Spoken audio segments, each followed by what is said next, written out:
Bonsoir à toutes, bonsoir à tous et bienvenue à cette autre édition du Grand Soir. Le Grand Soir de ce jour, deux sujets vont nous intéresser encore, mesdames, messieurs. Pendant presque 120 minutes, nous allons analyser et décrypter non seulement l'actualité, mais également plusieurs sujets à l'ordre du jour. Tout d'abord, nous parlerons ce soir d'élections au Cameroun. Lorsqu'on parle d'élections, que ce soit législative, municipale ou présidentielle, est-ce que l'opposition peut aller en rang serré? Quelle opposition véritable pour une élection? Est-ce que cette opposition peut faire lorsqu'on constate ou on observe sur ce plateau, nous aurons les hommes politiques, nous aurons également ceux-là qui sont dits de l'opposition. Également, dans cette émission, nous parlerons de la médecine traditionnelle. Un autre projet de loi se trouve donc du côté de l'Assemblée nationale. Question, n'est-ce pas, de revoir et de normaliser, n'est-ce pas, le fonctionnement de cette médecine traditionnelle. Reste-t-elle une médecine sauvage? Peut-on la moderniser? Comment peut-elle être compatible à cette médecine moderne? Mesdames, messieurs, dans cette émission, nous allons également analyser et décrypter la situation. Ils sont nos invités ce soir. Nous allons les accueillir d'un moment à l'autre. Le temps pour nous de prendre cette petite respiration. Et à tout de suite pour la suite. Retour sur ce plateau pour donc accueillir nos invités. Ils arrivent à compte-gouttes, mais ils sont presque tous là. Nous allons commencer par ceux-là que j'accueille pour la première fois sur ce plateau. Ici, quand même. D'abord, Monsieur Benou, bonsoir ou bonjour, bienvenue. Bonsoir. Voilà. Merci d'être là ce soir. Je rappelle que la dernière fois, je vous recevais quelque part. Vous étiez dans un parti politique, le SDF. Curieusement, lorsque vous prenez contact avec moi il y a quelques jours, vous me faites comprendre que vous êtes déjà dans un autre parti. Oui. J'étais à la communication nationale du SDF. J'ai durablement présenté une émission à succès sur la chaîne nationale Espace Politique. Oui, c'est un visage bien connu des Camerounais. Lorsqu'on parle de la communication du SDF, il y a de cela pendant plus de 10 ans, c'était, n'est-ce pas, Monsieur Benou, que aujourd'hui, curieusement, qui se retrouve à l'UDC. Qu'est-ce qui n'a pas marché? Écoutez, on se sent mieux ce soir? La vie politique chez soi, je ne sais pas si vous entendez par chez soi. Moi, je ne suis pas originaire du Nord. Oui. Je suis originaire du littoral, de la Seine-de-Martinique. Oui. Donc, du SDF à l'UDC. Oui. Ben, je pense qu'il y a un célèbre ministre qui avait dit il y a quelques années qu'un grand joueur ne manque pas d'équipe.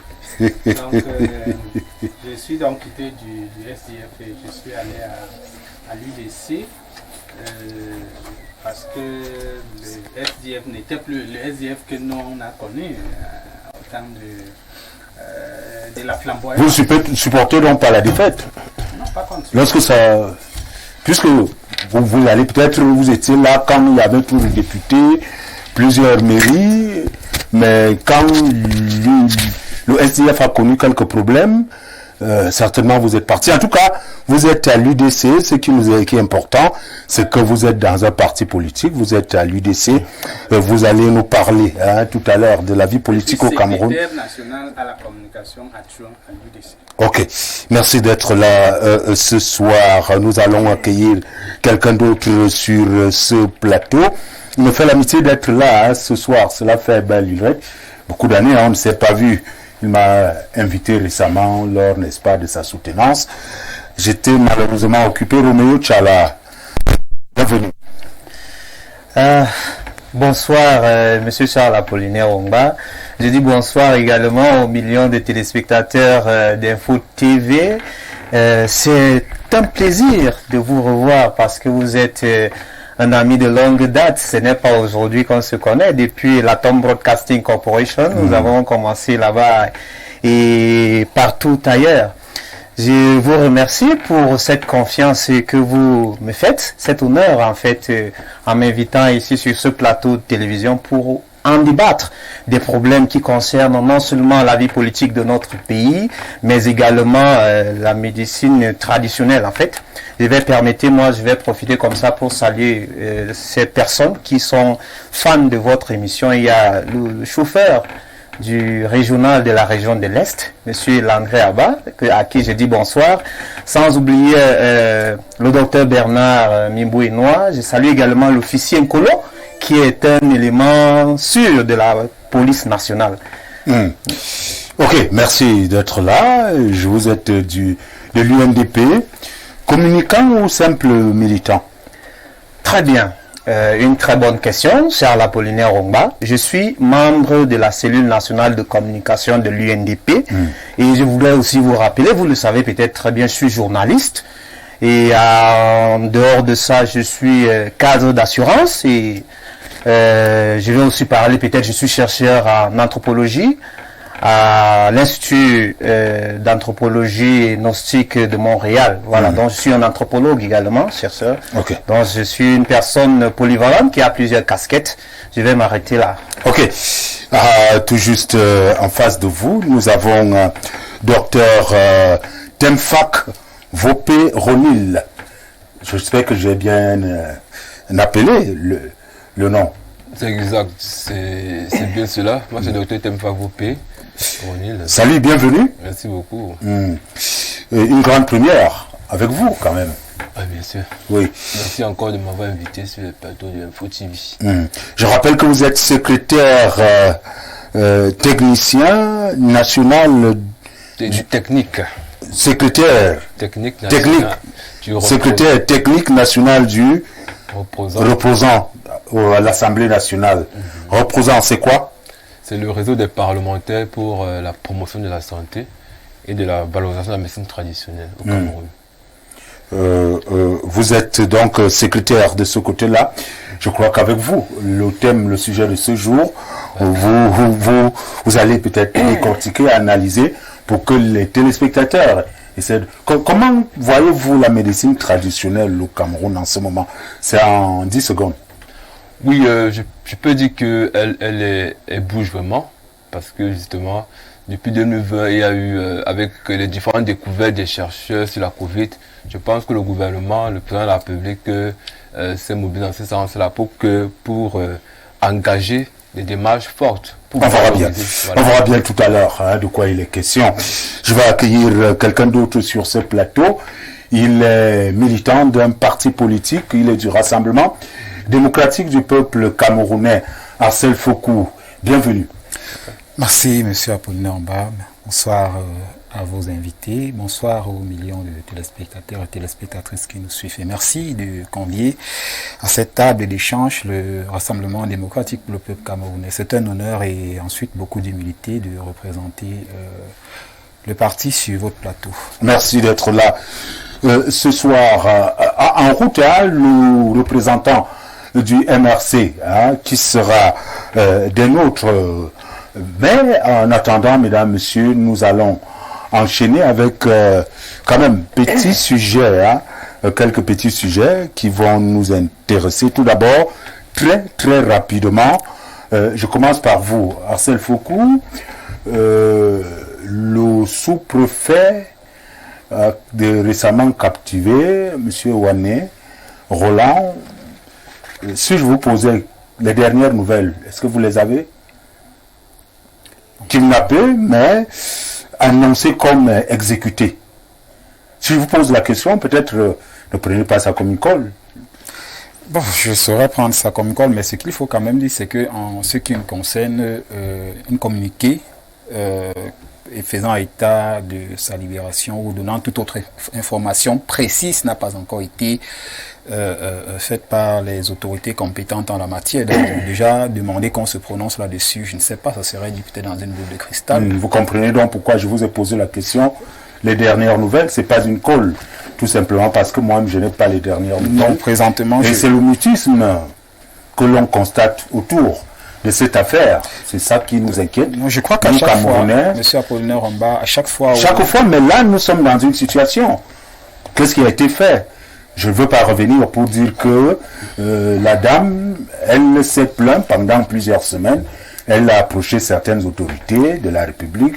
On lui a demandé tout simplement d'aller prier, que ce soit au ministère de l'administration territoriale qu'au ministère des Relations extérieures. On lui a dit que c'était un problème diplomatique. Mais est-ce que le drame est arrivé? Jusqu'à présent, je ne peux encore rien dire. Raison pour laquelle je vous poser la question, quelles sont les dernières nouvelles? C'est pas un call.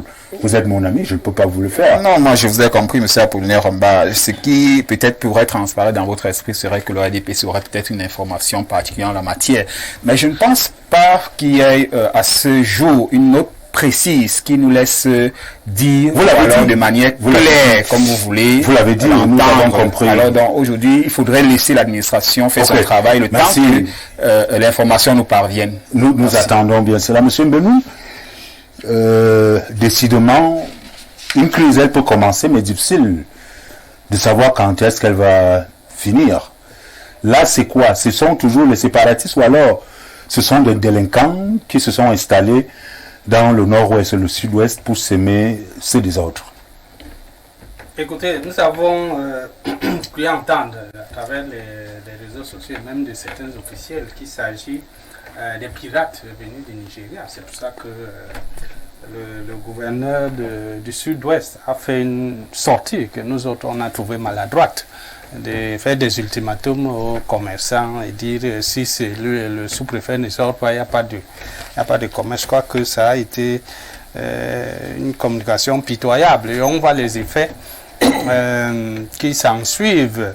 Je ne sais pas, franchement, mon cher, combien de morts, combien de sommités de ce pays il faut qu'on perde pour que le gouvernement RDPC consente finalement à trouver la paix dans cette région, ces deux régions, parce qu'on sait que c'est eux qui ont la clé, n'est-ce pas, de la solution à ce problème.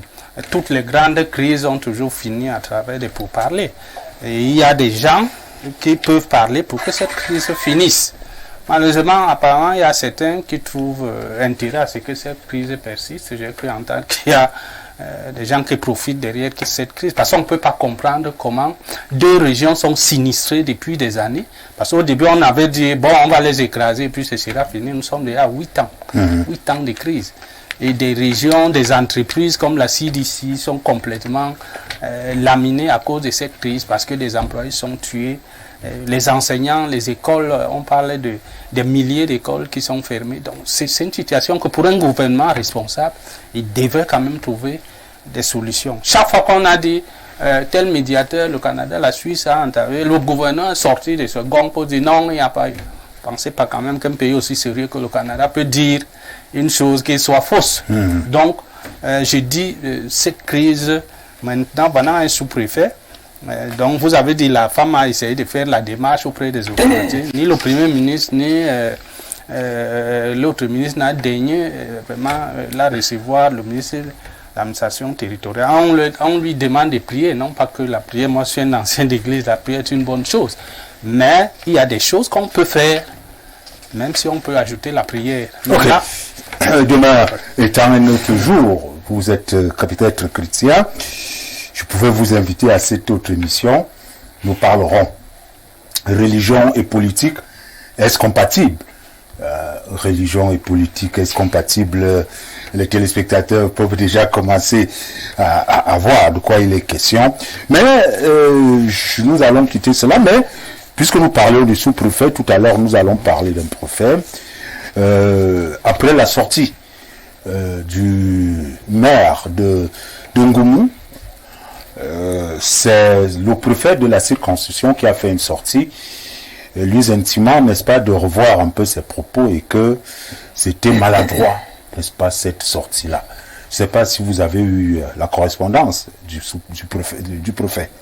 Oui, j'ai pris connaissance de la correspondance du préfet qui n'est pas loin d'une injonction. Je voulais dire que, parlant des localités, alors des circonscriptions, comme tu l'as nommé, la seule personne qui est élue et qui a pour autorité sur ces localités, c'est le maire. Parce que lui détient un mandat de la population. Les autres sont des personnes nommées qu'on peut révoquer à tout moment. Mais lui, il a ses 5 ans. Il y a un véritable problème au niveau des régions. Pour beaucoup, ils ont estimé que comme c'est la décentralisation, ce n'est plus le gouverneur qui doit diriger les choses dans une région, mais plutôt le conseil régional. Tout à fait. C'est ce que je vous disais, que le conseil régional, comme le conseil municipal dans lequel se trouve le maire, sont des élus. Et comme dans le Noun, où c'est le pied de mon parti, vous voyez, il y a toujours des bisbilles entre l'autorité traditionnelle et le maire ou la maire élue.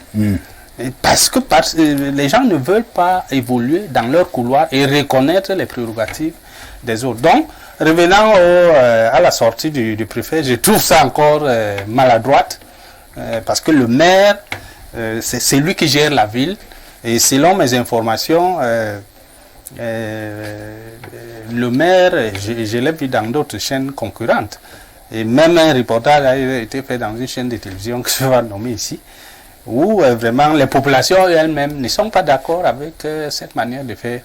Parce que le maire dénonce l'état de délabrement des écoles et tout ça, et que les fonds qui doivent lui être alloués ne sont pas, n'est-ce pas, à sa disposition. Merci. Merci à vous. Vous demandez la parole, même si ce n'était pas votre tour.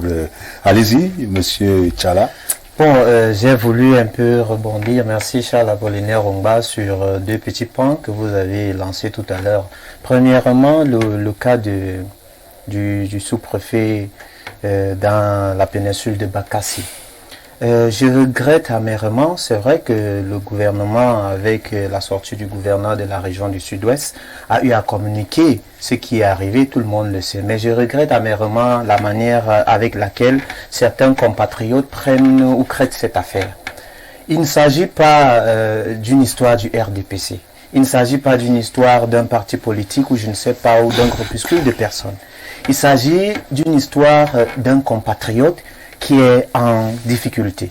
Et je crois qu'en tant qu'humaniste, tout le monde déjà, au lieu de jeter les pierres sur X ou sur Y, nous devons consolider nos efforts afin de se ranger derrière les équipes. Parce que je suis pas là pour communiquer pour le gouvernement, des équipes gouvernementales qui sont derrière cette action pour la sauvegarde de ces personnes qui ont été prises en otage. Vous le savez, M. Charles Apollinaire Ongba, ce sont des pirates soit nigérians ou bien parce que lorsque vous suivez cette vidéo, en background, vous ressentez le timbre vocal des Le problème ici, Romeo, vous faites bien d'interpeller la population et autres. Comment est-ce qu'on peut arriver à mettre main sur un sous-préfet dans une localité comme celle-là? Est-ce que, sachant, connaissant, n'est-ce pas, l'atmosphère qui règne, où est la garde? Qu'est-ce qui se passe? C'est la grande question. Quand même, nous sommes curieux de savoir. Très bien, Charles Apollinaire Ongba. L'insécurité, vous évoquez là plusieurs problèmes. L'insécurité, le terrorisme, les enlèvements, ça existe partout dans le monde. Aux États-Unis, qui a même la plus grande sécurité en France et partout ailleurs. Les enlèvements... Non. On ne fait pas de ça un débat, c'était un sujet d'accueil. Et nous n'allons pas faire de ça un débat. Et puis, j'ai posé la question à M. Fokou s'il avait les dernières nouvelles du sous-préfet. Il a dit qu'il n'en avait pas. Mon problème était sur la communication. Maintenant, comment est-il gardé, ainsi de suite, c'est tout un autre débat. Merci à vous. D'accord, attendez, permettez Charles Apollinaire Ongba, autre chose que par rapport à ce que vous avez... Chacun a son sujet, vous le savez. Oui, ok, d'accord. Le vôtre, il arrive quand même avant cela. Je sais que vous êtes trop science, vous êtes plus dans la médecine. Je rappelle que récemment, vous êtes passé ici dans une émission où vous nous avez parlé de votre document, soutenir la médecine traditionnelle en Afrique. Quelle qualité, sécurité. Et voilà, je crois que même si je crois que là ça va aller un peu mieux, Je rappelle que votre communication a été bien faite ici et que vous êtes passé dans les normes quand même. Merci de nous, voilà, je crois que c'est ça le document de Dr. Tenfa. Voilà. C'est la version anglaise. Il y a également la version anglaise. Hein. Donc il n'y a pas que la version française, il y a également la version anglaise. Hein. Voilà. Donc que ce soit en français et en anglais. Bon, vous nous direz, hein, certainement vous avez, et je vois là le président de l'Assemblée nationale, Manaouda Marachi, ministre de la Santé, ministre Madame Chouamte, ministre de la Recherche. Vous avez bénéficié récemment du nom du président de la République. Ça c'est important. Et puis là c'est honorable Mengue. Mais oui, le président du reposant. Le président du reposant. Bon, okay. Voilà. Je vous pose une question. Ça peut être à la science. L'ADN c'est quoi? ADN. Oui. L'ADN, c'est juste c'est la marque d'identification de tout individu, de manière génétiquement parlant. C'est la carte génétique d'un individu. Alors, vous savez pourquoi je vous pose la question? Si vous êtes un peu curieux de ce dernier temps, ces 24 heures, dernières 24 heures, Vinicius Junior, vous le connaissez? C'est un joueur brésilien qui joue au Real Madrid. Récemment, on dit qu'il y a eu un test d'ADN. On a découvert qu'il est camerounais, qu'il est originaire d'Afrique, originaire il est du Cameroun, et plus précisément de Tikar.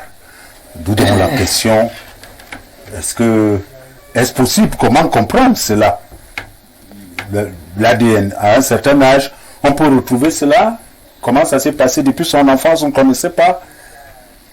Vous savez que quand on parle d'acide désoxyribonucléique, je pense que vous savez que l'individu évolue également en fonction du lieu où il se trouve. Et il y a plusieurs facteurs qui peuvent influencer déjà un individu en particulier. Je vais non seulement parler de l'environnement, des facteurs génétiques également, du milieu dans lequel la personne se trouve. Mais aussi il faut rentrer en profondeur dans les origines de la personne pour comprendre quelles sont ses origines. Parce qu'on ne peut pas seulement se baser sur des faits qui sont dits pour arrêter. C'est fait, il a eu son certificat et tout. Voilà. Ça a été remis à Mondovision. C'est curieux pour nous autres. Ouais. Comment est-ce possible? Peut-être les scientifiques nous expliqueront un peu plus en profondeur. Je ne sais pas si quelqu'un d'autre sur ce plateau s'y connaît. Vinicius Junior, Camerounais. Bon, vous voulez... Oui, c'est votre tour de parole, vous pouvez réagir, allez-y. Ah, d'accord, pour Vinicius Junior sur l'Apollinaire Ongba, en fait l'ADN, on peut appeler ça comment, le code génétique de chaque individu en fait.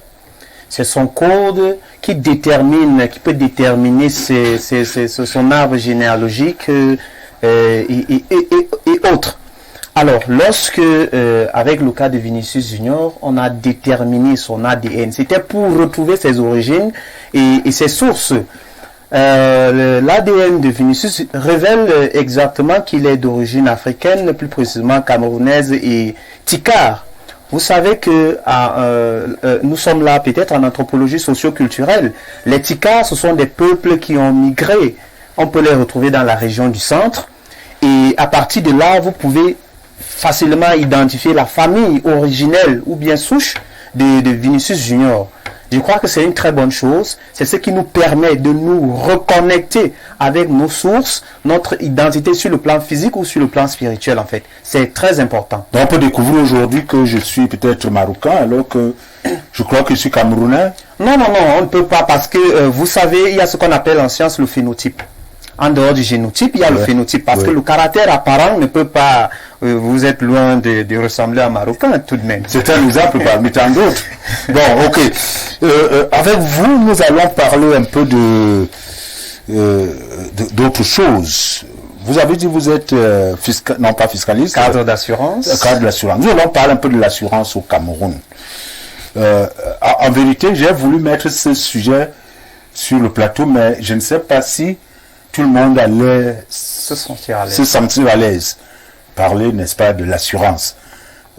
Monsieur Mbenou, je ne sais pas s'il devait parler avec des éléments véritables pour savoir de quoi il est question, ou alors tous les autres.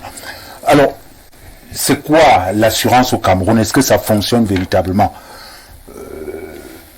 Dites-nous, c'est quoi être assuré?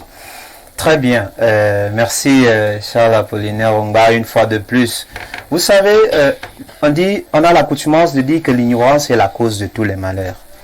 Lorsque des gens n'ont pas un certain nombre d'informations à un sujet donné, ils peuvent facilement se dérouter ou alors se tromper totalement.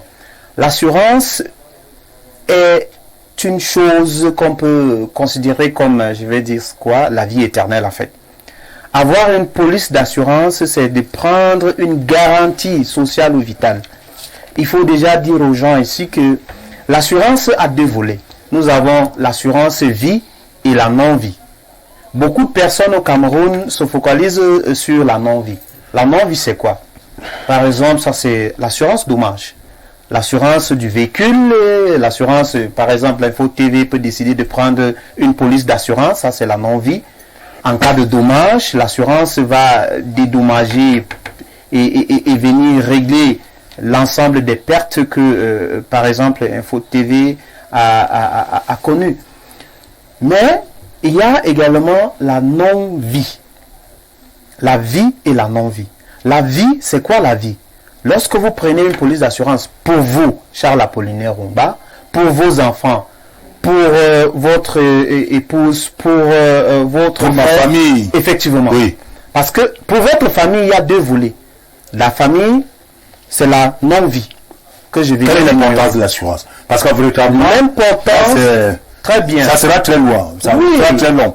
C'est quoi Justement, l'importance de c'est pour l'assurance? ça qu'il faut bien... Non, c'est toute une émission. Oui, il faut Ou alors il prendre faut le temps. payer la communication. D'accord. Monsieur Roméo. En fait, c'est pour aider les Camerounais, et il faut aider les Camerounais à comprendre de quoi est-ce que nous parlons. La non-vie, par exemple, prendre en charge votre famille, ça c'est la non-vie. Ça veut dire que vous payez une police d'assurance qui vous permet de vous soigner, vous et votre famille. Lorsque vous avez payé cette police d'assurance, en cas de maladie, la compagnie d'assurance vous prend totalement ou partiellement en charge. Ok, vous savez, Monsieur Chala, nous allons tenir une émission sur l'assurance. D'accord. Ou alors les assurances. Vous allez voir, ce serait une émission préparée et qui sera présentée ici. D'accord. Donc, préparez-vous à vous avec vos amis et vos collègues. Parce qu'en réalité, oui, l'assurance.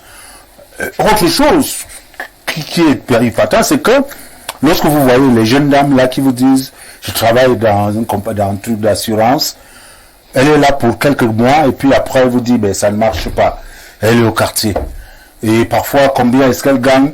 Mais comment est-ce qu'une personne qui va assurer la vie des autres et les biens des autres, elle-même n'arrive pas à s'en sortir? Ce sont des questions. Hein? Vous voyez un peu. Donc c'est toute une autre émission. Mesdames, messieurs, vous faites bien de regarder la télé. Dans quelques instants, nous allons prendre le premier sujet phare à l'ordre du jour. Et ce premier sujet, très rapidement, vous allez voir que nous allons nous intéresser, tout d'abord, je vais renverser les choses. Nous allons parler d'abord de la maladie, de La médecine traditionnelle. Nous allons prendre d'abord la médecine traditionnelle et puis nous allons revenir pour parler de la politique au Cameroun. Et pour cela, nous allons prendre d'abord ce reportage qui va essayer de nous illustrer quelque chose. Question, n'est-ce pas, de planter le décor. À tout de suite pour la suite. Dans le processus de guérison, la médecine traditionnelle joue un rôle important. Son apport et sa plus-value sont incontestables dans le secteur de la santé. Un projet de loi est actuellement en examen à l'Assemblée nationale. Objectif, améliorer cette médecine. J'évolue avec la médecine traditionnelle et je pense que l'amélioration est visible. Vous allez voir, les conditionnements sont améliorés. Là, par exemple, nous sommes au palais de sport avec, je pense, les soins de santé primaires. Vous verrez que ceux qui ont été retenus pour y exposer en médecine traditionnelle présentent véritablement les médicaments traditionnels améliorés. Donc, il y a véritablement de l'amélioration et je pense que ça répond de près à ce qui est sollicité dans la loi, le projet de loi qui a été présenté au niveau de l'Assemblée nationale. En effet, soucieux de la santé publique de sa population, le Cameroun, en tant que membre permanent de l'Organisation mondiale de la santé, entend suivre l'exemple des autres nations en se conformant aux règles universelles de la dite institution qui préconise la norme et la qualité irrévocable des produits naturels. Il est question de permettre à la médecine traditionnelle d'atteindre le niveau ultime des traitements modernes à base des produits naturels. Vous savez que le rôle régalien de l'État, c'est de veiller à la sécurité des populations. Donc, or, c'est un rapport de l'OMS qui le dit que 80% des populations africaines sont tournées vers leur médecine traditionnelle. C'est vraiment au vu de tout cela que les États, les gouvernements, particulièrement celui du Cameroun, ont décidé d'y accorder véritablement de l'intérêt.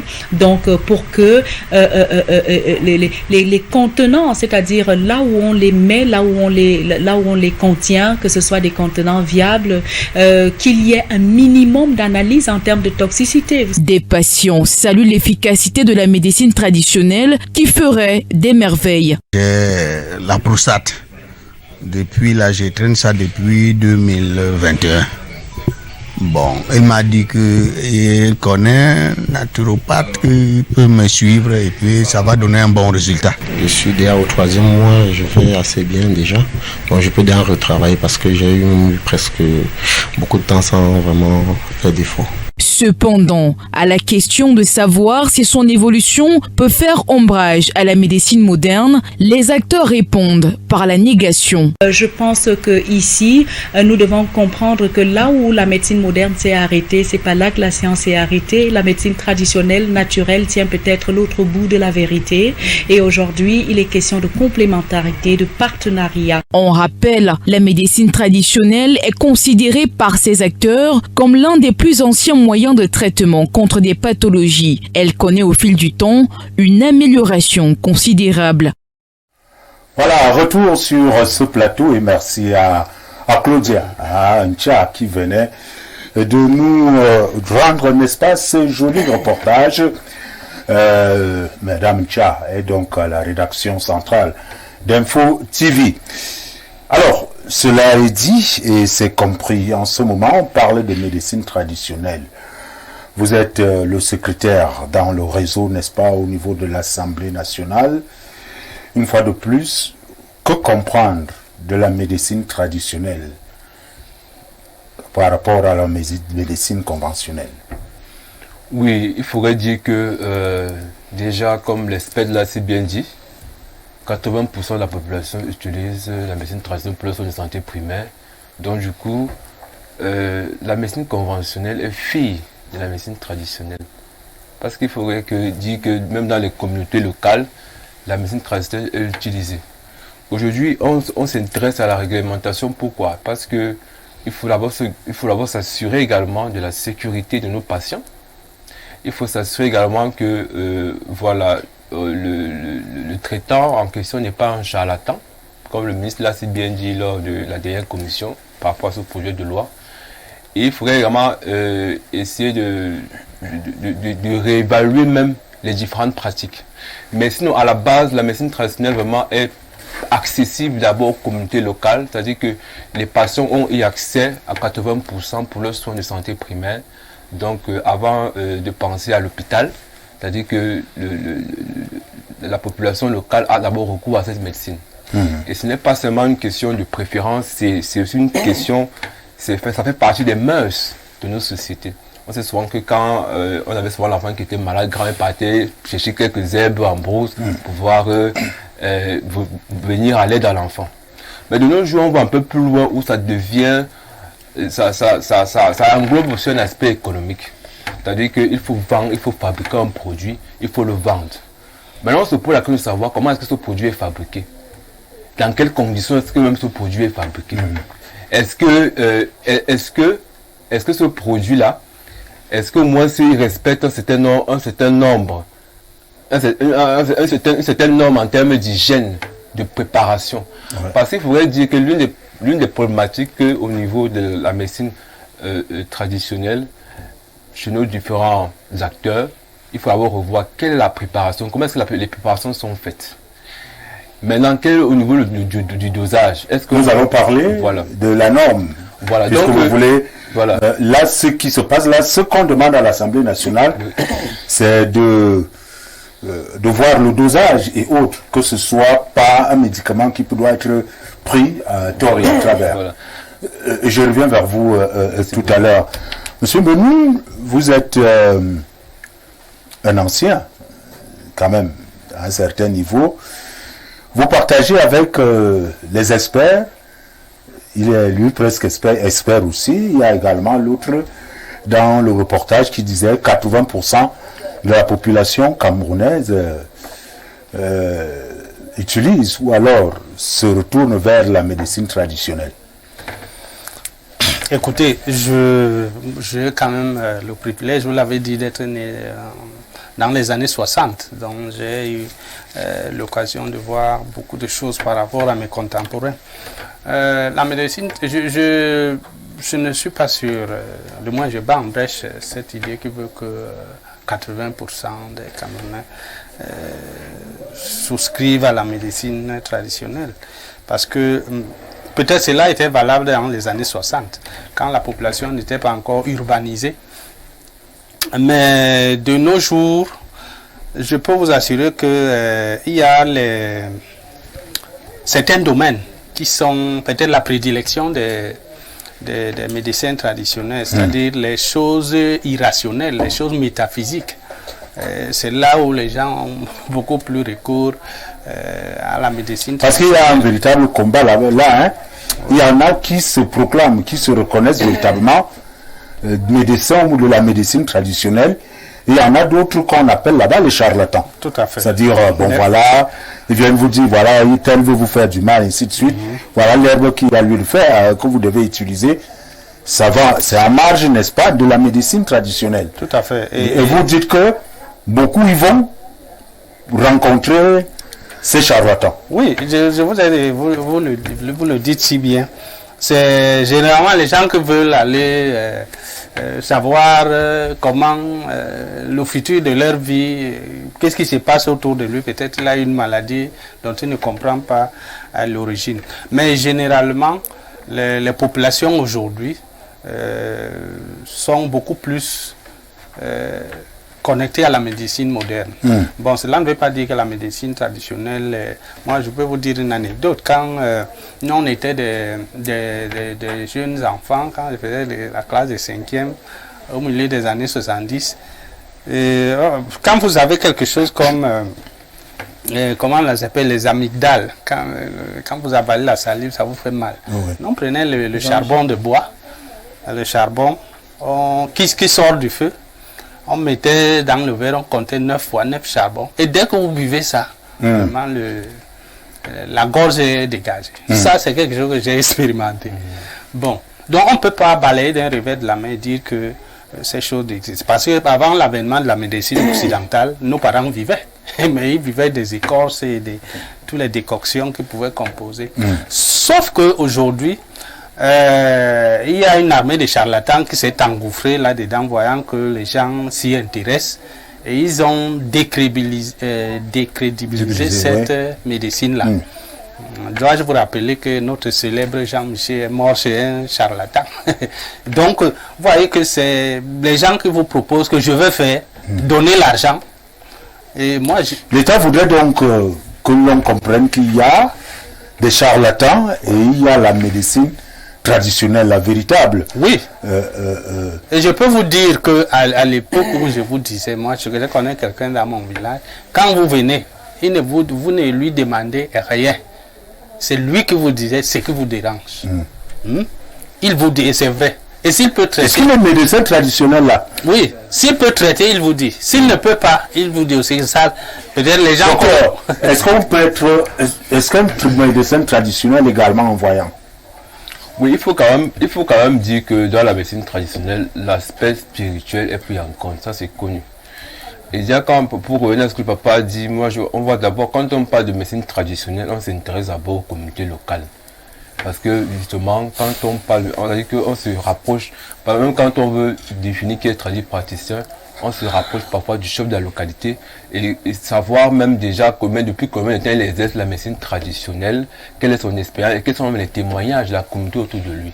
Donc ensuite quand on parle de charlatan aujourd'hui, en fait on voudrait définir qui fait quoi et qui fait telle chose. Et vous n'allez pas dire qu'il n'y a pas de charlatanisme dans cette histoire. C'est pour ça que il y a des gens qui vous vendent le rêve, qui ils sont les plus nombreux. C'est pour ça que je dis ceci, n'est-ce pas? Il faut définir qui est qui et qui fait quoi. C'est pour ça qu'aujourd'hui au ministère de la Santé, il y a ce qu'on appelle l'enregistrement des acteurs. Mais au niveau du réseau parlementaire, nous avons une base de données. Actuellement, on a lancé un projet qui va dans le sens de la géolocalisation des acteurs au Cameroun. Parce qu'on veut connaître qui est qui, tu fais quoi, tu es où. Et comment est-ce que tu définis ton domaine de compétence? Est-ce que tu l'as acquis par la formation? Est-ce que tu l'as hérité? Donc autant de choses qui permettent de savoir qui est qui. Donc c'est pour ça que, et maintenant, quand on définit qui est qui, il faut donc définir ton domaine de compétence. Parce que justement, pour revenir à votre question, il faut savoir, est-ce que tu es peut-être celui-là qui s'occupe des dents? Il faut dire au ministère de la Santé que ok, je m'occupe des dents. Maintenant, si tu as cette capacité-là, tu dis qui te permet de voir, tu dois justifier. Justement, cette capacité dont tu es en train de dire que je peux être voyant, tu dois justifier de cela. C'est pour ça quand on parle de charlatan aujourd'hui, c'est-à-dire qu'un pseudo soi-disant voyant va venir te raconter des mensonges et puis tu vois pour que tu dépenses ton argent. Alors, il n'y a pas et comment donc découvrir, savoir que tel est charlatan et tel est véritablement un médecin traditionnel? Voilà, tout part d'abord aujourd'hui déjà, voyez-vous, on est en train d'aller vers le domaine de la formation, c'est-à-dire le renforcement des capacités. Il est quand même, on reconnaît quand même que dans la communauté, il y a ceux-là qui sont détenteurs des savoirs. Mais maintenant, pour savoir que le responsable, il est détenteur d'un savoir, c'est sa communauté qui l'identifie comme détenteur de ce savoir. Donc, il y a quand même des témoignages et eux-mêmes, le chef traditionnel de la localité le reconnaît comme étant un ganga, par exemple, ou un soi-disant voyant. Ok. Alors, monsieur Arsène Foucault, le projet de loi à l'Assemblée nationale, il faut normaliser les choses. Il ne faudrait plus que, même comme nous sommes encore en phase de formation, mais quand même, on essaie déjà de voir. Si vous avez mal à la tête, on ne doit pas vous donner n'importe quelle écorce. Alors, il faut peut-être revoir cela, que ce soit mesuré. Comment est-ce qu'on y parviendra? Comment ça peut se passer? C'est un projet de loi, oui, mais comment est-ce qu'on va procéder? Oui, monsieur Apollinaire, je crois déjà, il faut dire que depuis 2019, je crois précisément, nous étions en fin d'année 2019, le président de la République avait déjà instruit le gouvernement de traiter la question de la médecine traditionnelle sur le plan juridique afin de considérer cela comme une solution endogène. Et je crois que c'est un travail qui avait été pris à bras le corps par le ministre de la Santé et bien évidemment le Parlement. Et aujourd'hui, nous avons cette proposition de loi que vous nous parlez présentement qui est en train d'être façonnée pour donner un cadre d'exercice juridique, un cadre d'exercice plus sain, parce que il faut dire que le cadre présentement est assez pollué, nous le savons tous, et le travail présentement qui se fait, c'est le travail d'enrôlement d'abord, parce qu'il faut le connaître. On ne sait pas qui est qui. On entend, il y a des publicités un peu de partout, sur qui fait ça, qui donne les enfants ici, qui ne donne pas ici, qui soigne ceci, qui ne soigne pas cela, et on ne le connaît pas, on entend juste des publicités. Donc, je crois que le premier travail est le travail d'enrôlement.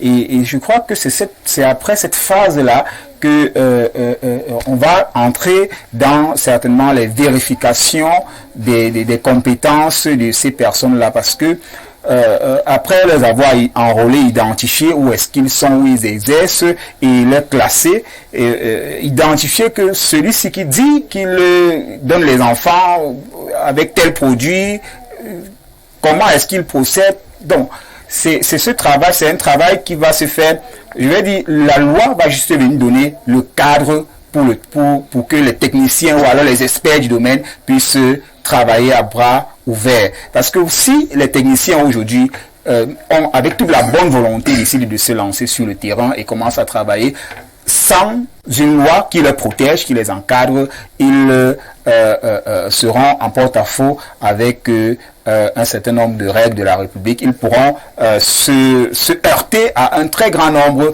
de défis parce que la loi va venir aussi comme une contrainte même pour certains. Parce qu'aujourd'hui, qu'est-ce qui peut faire qu'on interdise quelqu'un de dire qu'il soigne ceci ou qu'il soigne cela ou qu'il mette le médicament dans le marché? Donc, je crois que la loi n'est qu'un cadre. Est-ce qu'on va pas vite en besogne là?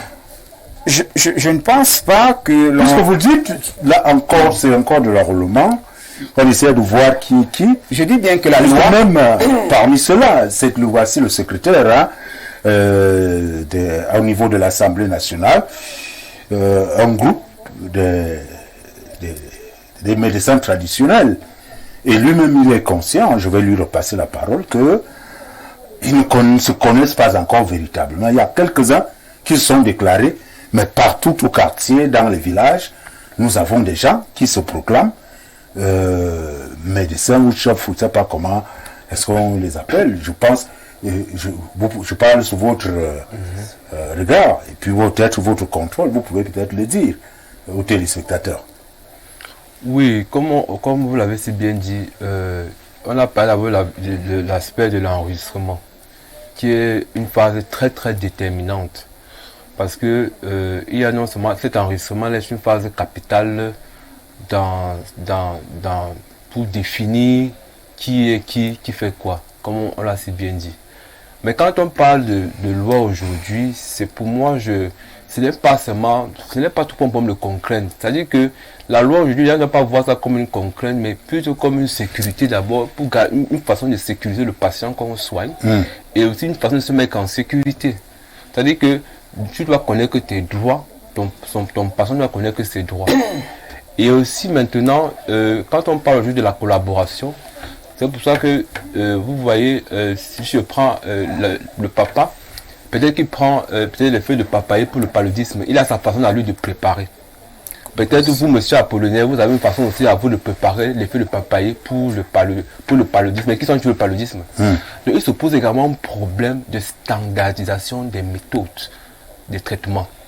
Et c'est un problème aussi, parce que si avec la recherche, on peut également décider d'avoir une méthode standard, donc des méthodes standards pour certaines pathologies qui doivent être documentées et référencées. Et ça, c'est un travail qu'on doit faire également avec les acteurs. Je pense que quand on parle d'être ordonné, il va également de cette standardisation des pratiques-là qui va donc permettre justement de mieux catégoriser encore les différents acteurs. Ok, voilà. Merci. Alors, monsieur Roméo Tchala, nous allons laisser le spécialiste partir, mais il aura encore la parole là tout à l'heure. La médecine traditionnelle, nous avons du mal avec la médecine conventionnelle ou je voudrais moderne, parce que pour aller à l'hôpital, c'est un problème. Les Camerounais, combien gagne le Camerounais? Il faut aller à l'hôpital, il faut le transport, il faut aller, il y a les consultations, il faut payer le carnet, ainsi de suite, toute cette tracasserie. Et puis, il faut la consultation, il vous faut 40 000, 50 000, 150 000. Une chambre à l'hôpital central, maintenant, c'est 10 000 par jour. Maintenant, comme le dit M. Benoun, une chambre à l'hôpital central, c'est 10 000. Et puis, lorsque même au sous-quartier, là, on dirait que ceux-là qui ouvrent ces centres de santé, ce sont des boutiques qu'ils ouvrent. Et même au niveau des hôpitaux publics, on se dit, quel est le niveau du Camerounais? Comment est-ce qu'il va s'en sortir? Nous avons vu Covid. Il y a eu beaucoup de milliards qu'on a versés. Mais apparemment, la solution est venue de la médecine traditionnelle. Je crois qu'il est grand temps pour que le gouvernement comprenne que c'est cette médecine-là qu'il faut valoriser. Très bien. Et une fois de plus, merci M. Charles Apollinaire Ongba de me repasser la parole. Vous savez, le monde fonctionne selon les désirs de ceux-là qui ont programmé un certain nombre de choses. Quand vous parlez de la médecine conventionnelle ou alors la médecine dite moderne, elle n'est pas née moderne. Elle part de quelque part pour devenir moderne. C'est pour ça que je vous ai dit en entame que j'étais chercheur en anthropologie. L'anthropologie, le chercheur qui est à l'Assemblée nationale, il peut peut-être le savoir, M. Charles Apollinaire Ongba. Pour arriver au niveau de la médecine traditionnelle, nous allons toucher deux pans de l'anthropologie, les deux sous-disciplines. Nous avons là l'anthropologie biologique qui est purement, on peut attribuer ça à la médecine traditionnelle parce que l'anthropologie biologique, ça s'occupe de ce pan-là. Il y a un petit volet qu'on appelle l'élémentothérapie.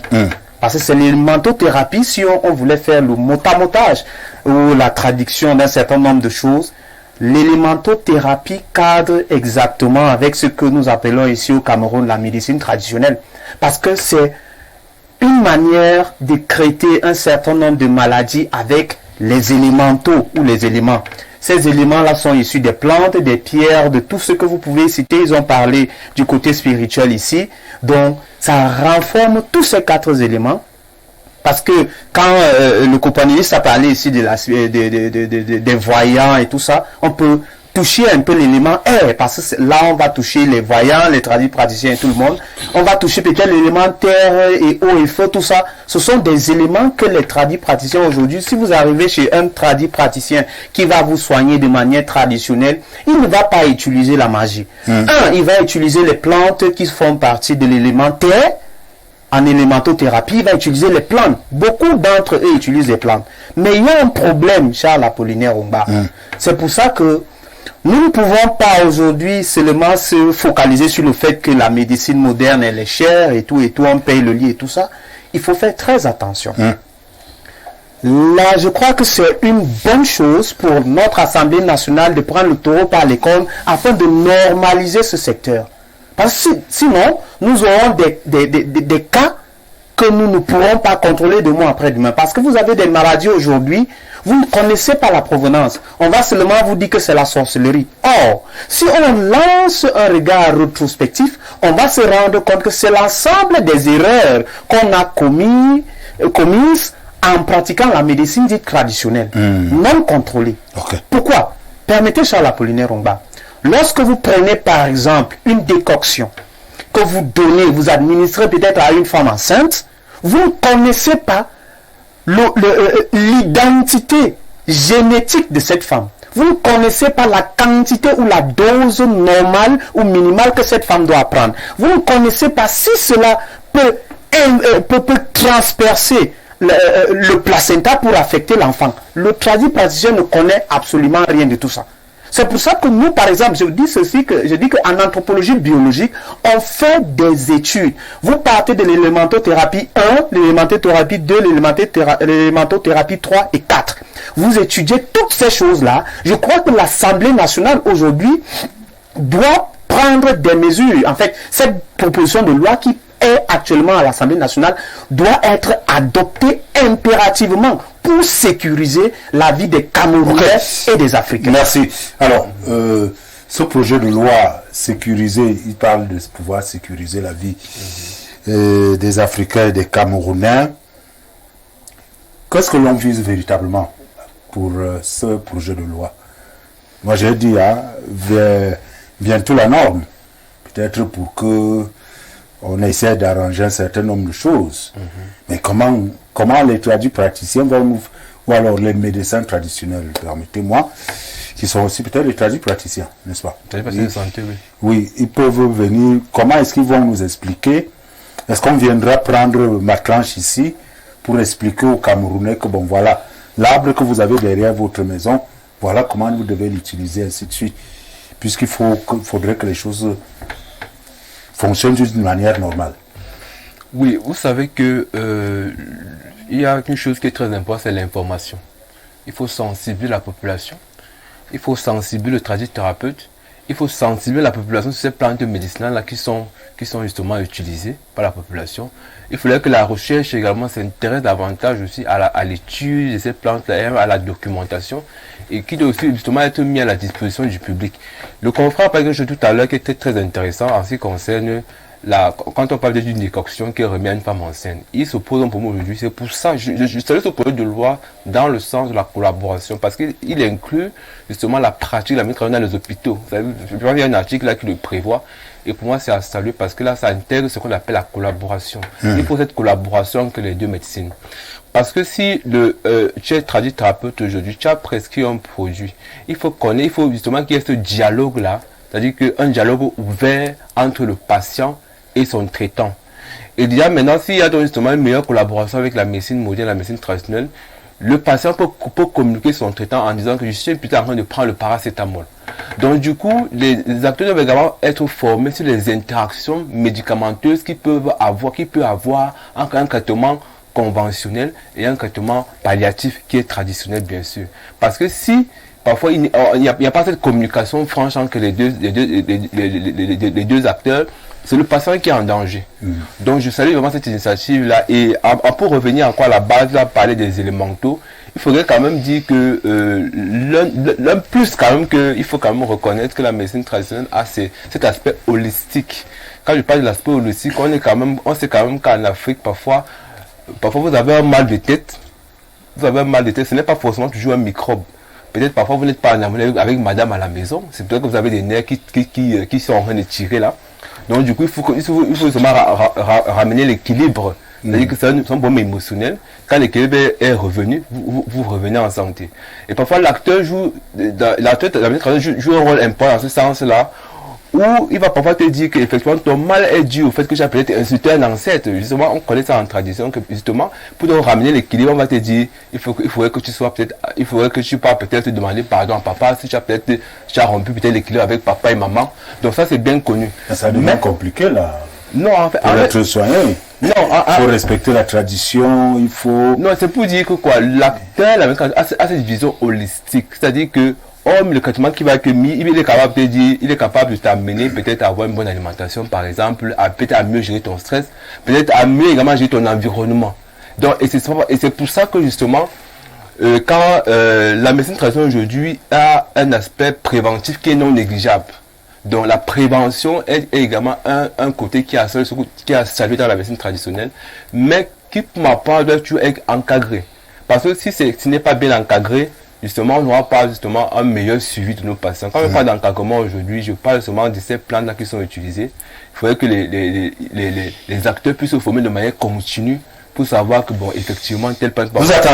Nous attendons le projet de loi, que ça avance et puis nous y reviendrons. Voilà. Je rappelle que vous êtes docteur Temfak Vopé-Ronil, secrétaire technique national au Prosan, à l'Assemblée nationale. J'ai failli vous poser la question si vous êtes sorcier.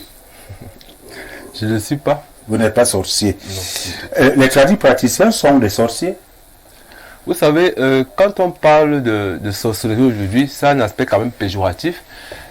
Certains acteurs vont se reconnaître comme étant les sorciers. C'est pour ça que je vous ai posé la question simplement. Ouais, certains acteurs si c'était que je voyais que c'était une très mauvaise chose, je vous posais pas la question. Certains acteurs vont se reconnaître comme des sorciers, mais quand on parle de sorcellerie aujourd'hui, c'est quelque chose, ça, il y a un aspect un peu plus, même quoique certaines communautés voient à la sorcellerie, il y a un côté positif, mais il y a beaucoup plus une façon sombre de voir la chose.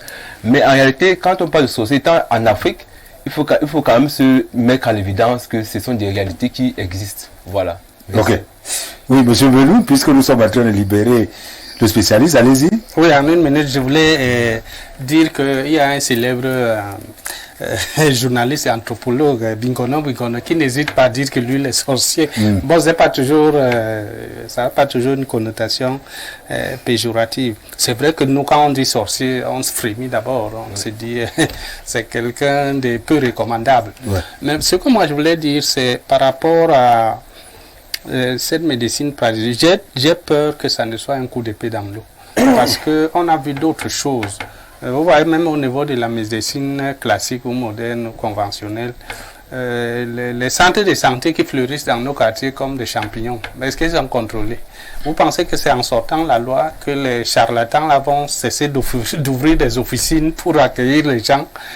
Non, je dois préciser que la loi précise, avant que tu ne pousses dans un centre tu dois demander l'autorisation de la tutelle. C'est pour ça que quand le projet de loi va sortir, même les centres qui existent doivent demander l'autorisation à la tutelle avant de pouvoir être opérationnel. Sinon, tu n'es pas en conformité et on va fermer ton centre. Et avant, que ce soit au niveau... Donc vous aurez une armée de gens qui vont sillonner les quartiers pour voir qui est en conformité. Voyez-vous, nous, déjà, au niveau de la dans la réglementation, et au niveau du ministère de la Santé, il y a toute une cellule juridique qui va être mise en place par rapport à cela. Donc, il y aura des veilles stratégiques par rapport à tout ça. Vous savez que nous avons des très bonnes lois. Mais seulement la pratique, l'application, c'est tout autre chose. Nous souhaitons bon vent à ce projet de loi, espérant que les dispositions seront prises pour que ce que les Camerounais subissent dans les sous-quartiers, que ce ne soit plus la même chose avec les praticiens. Je vais remercier d'abord les hautes autorités, le chef de l'État déjà, qui veut vraiment donner une image nouvelle à la médecine traditionnelle. Mais je vais appeler les acteurs aujourd'hui à véritablement continuer la formation. Parce qu'aujourd'hui, si on est capacité en termes de formation, je pense que les acteurs peuvent offrir encore des meilleurs soins de qualité. C'est pour ça qu'aujourd'hui, j'insiste beaucoup plus sur la formation et le renforcement des capacités. On vous a suivi, même si vous voulez vraiment. Vous voulez vraiment? Oui, je voudrais dire, on n'a pas besoin de faire la mauvaise foi. Et c'est une volonté politique déjà qui a été lancée depuis. Voilà. Et les Camerounais doivent saisir cette volonté politique-là, parce que vous n'êtes pas les seuls à vouloir que ce secteur soit organisé. Les Camerounais, certains Camerounais ont été déçus parfois, certains ont trouvé des solutions dans la médecine traditionnelle, mais certains ont été déçus. Et ceux-là veulent aussi que ce secteur soit encadré. Et je crois qu'il faudrait accompagner cette volonté du président de la République à ce que, enfin, la médecine traditionnelle trouve un cadre juridique profond pour permettre son exercice sur l'étendue du territoire. Merci. Merci à vous, monsieur le docteur. On se retrouve très bientôt, certainement, après, n'est-ce pas, le projet de loi, lorsqu'il sera promulgué. Peut-être qu'il y aura des avancées et que vous aurez des nouvelles, d'autres nouvelles pour les Camerounais. Mesdames, Messieurs, petite transition, question de libérer le docteur et recevoir un autre panéliste sur ce plateau. Nous allons parler maintenant politique. À tout de suite. Voilà, retour sur ce plateau, après donc avoir parlé de la médecine traditionnelle. Mesdames, Messieurs, nous allons parler de toute autre chose.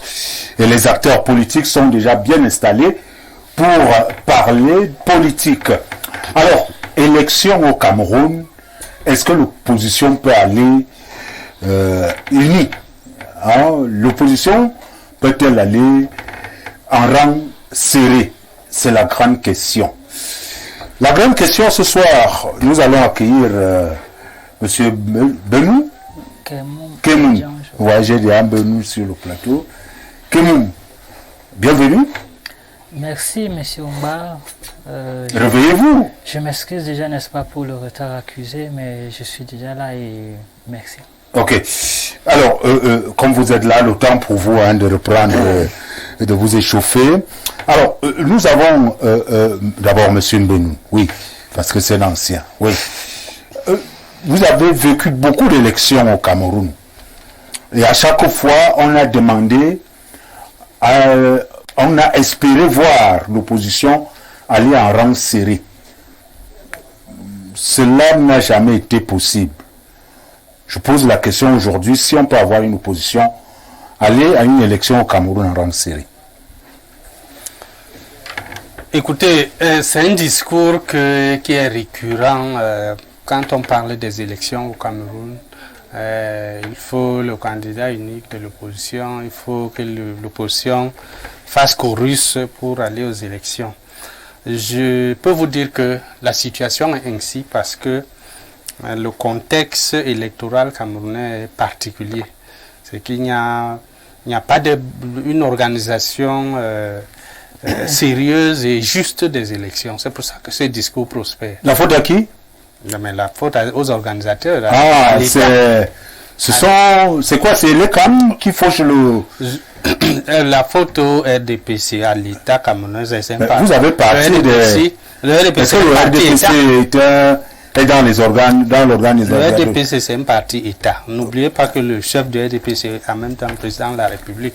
Alors que si je m'en tiens à la loi, ces deux fonctions sont incompatibles.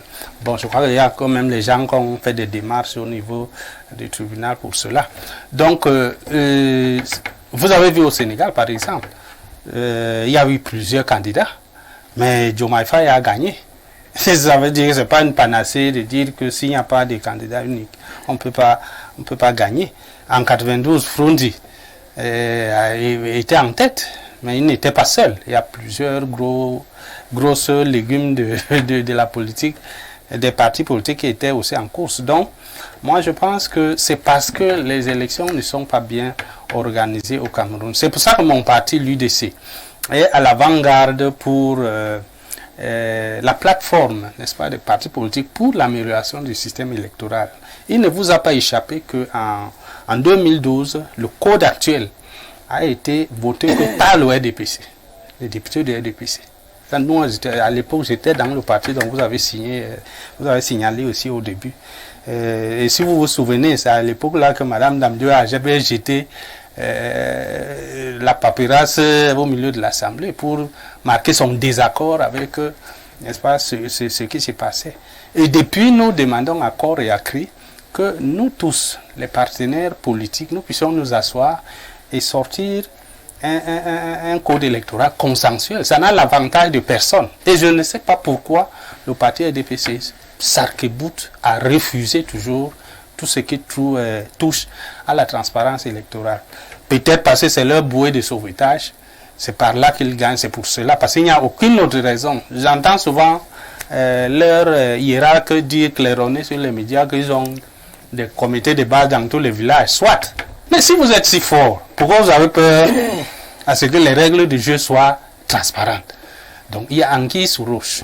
Donc moi je dis que ce soit une coalition, on peut faire des coalitions, mais il y a aussi des candidats populaires qui peuvent gagner sans forcément être... Des candidats populaires qui peuvent gagner sans coalition, mais vous jetez le tort sur... le parti État. Vous avez dit, vous n'avez pas dit d'abord le parti État. Vous avez dit ceux-là qui organisent les élections. Mais ils sont l'émanation de ce parti-là. Non, ça c'est à vous. Monsieur, je crois que vous êtes déjà bien installé. Vous n'ignorez pas le débat qui fait cours actuellement par rapport à je reviens vers vous. Une sommité du Conseil constitutionnel. Je reviens vers vous, vous allez voir. Alors Joël, peut-il avoir une élection où nous verrons au Cameroun une candidature unique de l'opposition? Monsieur Oumba, de gauche, je vous dirais sur la question, ce n'est même pas souhaitable que ce soit le cas. Ah, c'est pas souhaitable. Vous savez pourquoi est-ce que je le dis? Quand on parle de la libéralisation, on parle au niveau de l'économie, n'est-ce pas, de la multiplication des choix à travers les industries. Sur le domaine politique aussi, la libéralisation voudrait que le citoyen, n'est-ce pas, puisse avoir la liberté de choisir, la possibilité de choisir, et cela est le fruit, n'est-ce pas, ou l'émanation de l'existence des partis politiques. Les partis politiques sont des entreprises politiques qui sont des laboratoires qui offrent au peuple, n'est-ce pas, des choix multiples. Et pour faire ce choix, il faudrait que ces partis politiques existent, il faudrait que ces partis politiques puissent conquérir au suffrage universel. On a souvent tendance à faire croire au peuple camerounais que le changement viendrait du fait qu'il exista un seul parti politique de l'opposition. Là, n'est-ce pas, on nous invite à revenir en arrière. On voudrait que nous revenions à 1966 avec l'instauration du parti unique et ainsi limiter la liberté du peuple, n'est-ce pas, à choisir, interdire au peuple de faire un choix qui soit en équation avec sa volonté. Ceci étant dit, l'histoire du Cameroun a montré que ce qui pose problème à l'ascension des partis politiques d'opposition au Cameroun n'est justement pas l'unicité ou l'existence d'un parti unique. Au contraire, tout à l'heure, c'est quoi le problème? Le prédécesseur a bien fait de souligner que ce sont les instances qui organisent le jeu politique. C'est l'État, n'est-ce pas, qui s'oppose à ce qu'il y ait l'implémentation véritable de la démocratie. Pourquoi est-ce que je le dis? Déjà, en 19 60 avant les indépendances, il a existé au Cameroun, dans notre apprentissage de la vie étatique, le multipartisme. Et cela a évolué jusqu'à ce qu'on en vienne au parti unique. Pourquoi? Parce qu'on s'était rendu compte que avec la multiplicité des partis politiques, il n'était plus très possible pour la France de contrôler le jeu politique. Et pour cela, il aurait fallu mettre en place un cadre où tout, n'est-ce pas, serait orienté selon la volonté du colon. Ceci étant fait, nous y sommes sortis à l'orée des années 90 avec, n'est-ce pas, les luttes pour l'ouverture démocratique. Et une fois de plus ici, on est passé à un autre jeu de dupes où on a dit de go qu'on allait à la démocratisation, mais on reste dans une démocratisation permanente où on n'arrive pas, n'est-ce pas, à aboutir au fin mot qui serait, n'est-ce pas, la mise en place des structures qui puissent être indépendantes et qui puissent favoriser l'expression démocratique du peuple camerounais. Et ici, pourquoi est-ce que je le dis? Quand on parle par exemple de cette structure, on fait allusion à Elecam. Vous avez été au fait de ce que du jour au lendemain, après la publication des listes provisoires le 31 août, il a été énoncé en fin octobre qu'il y a eu 120 000 Camerounais, n'est-ce pas, qui sont exclus du fichier électoral du fait qu'il existerait, il manquerait des empreintes sur le fichier électoral. Comment est-ce que ces Camerounais ont pu recevoir des récépissés? Et on nous dit qu'avec le récépissé, tu peux voter, parce qu'il faut reconnaître une chose ici. Depuis 2021, on n'a pas imprimé les cartes d'électeurs. Donc uniquement ces récépissés sont la représentation du fait que vous êtes effectivement inscrit.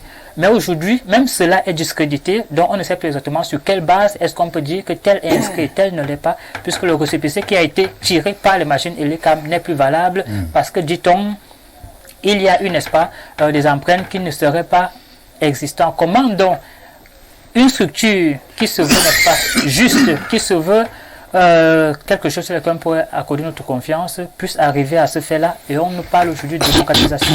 Là aussi, c'est un problème qu'il faut soulever. Avant que le parti au pouvoir prenne la parole, je sais qu'il patiente beaucoup. Monsieur Tchara, vous êtes de l'UNDP, vous n'êtes pas loin de vous êtes de la plateforme gouvernementale. Je sais pas, peut-être la différence c'est que c'est UNDP et RDPC. Et puis on vous voit quand même un peu partout. Vous êtes auprès de monsieur Mbenou, avec quelques amis de l'opposition.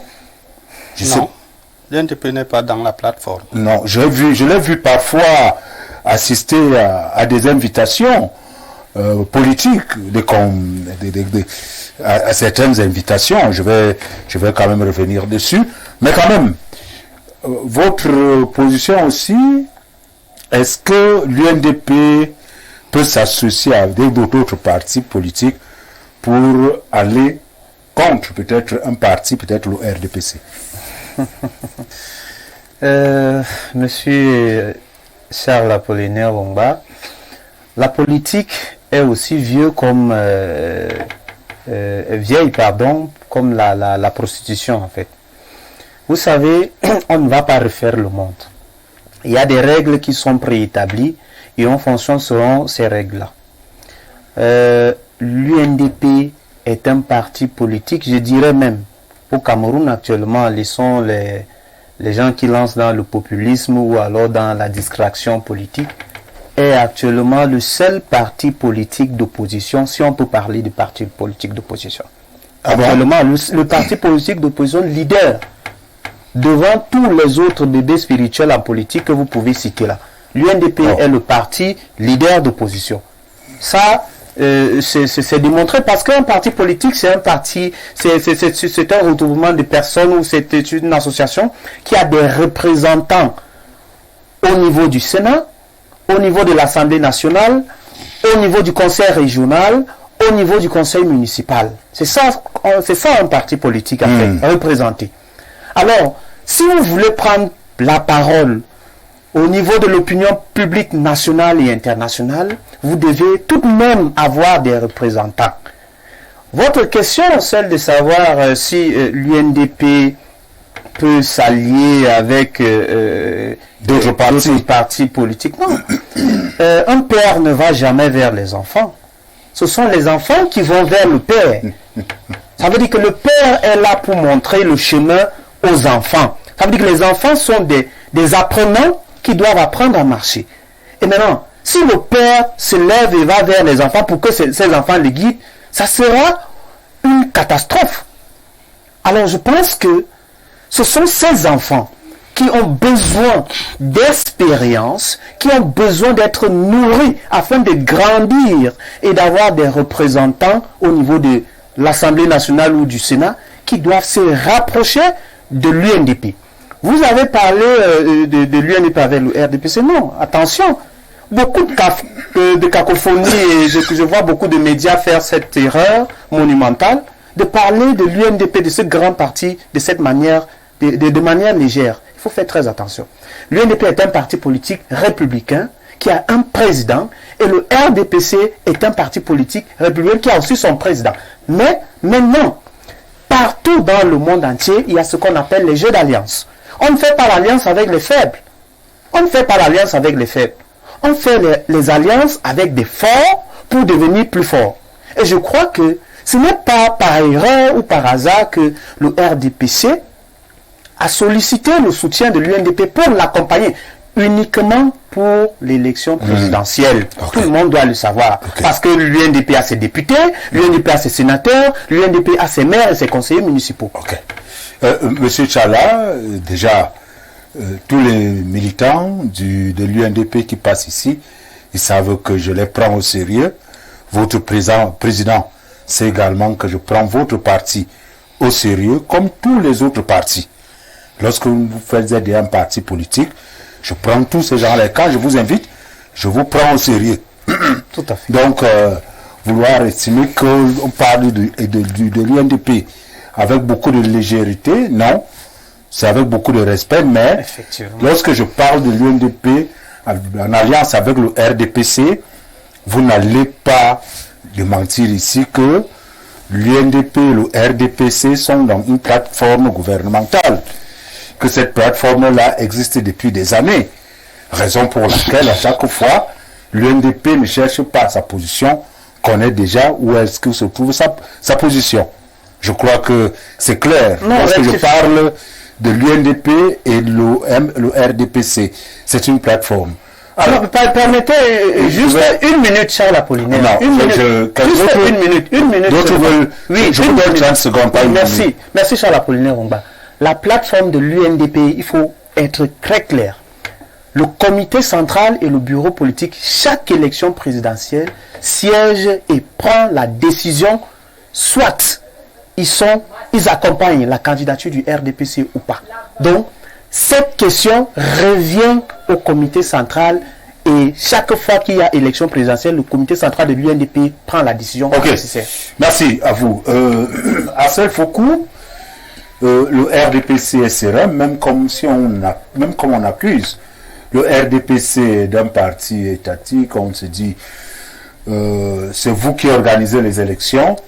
J'ai cru que c'était les CAM qui organisaient les élections et que vous êtes à l'origine de cette opposition qui doit toujours être divisée. Bon, monsieur Charles Apollinaire, vous savez, on dit souvent chez nous, quand on danse mal, on peut accuser son pantalon, c'est normal, ça peut arriver.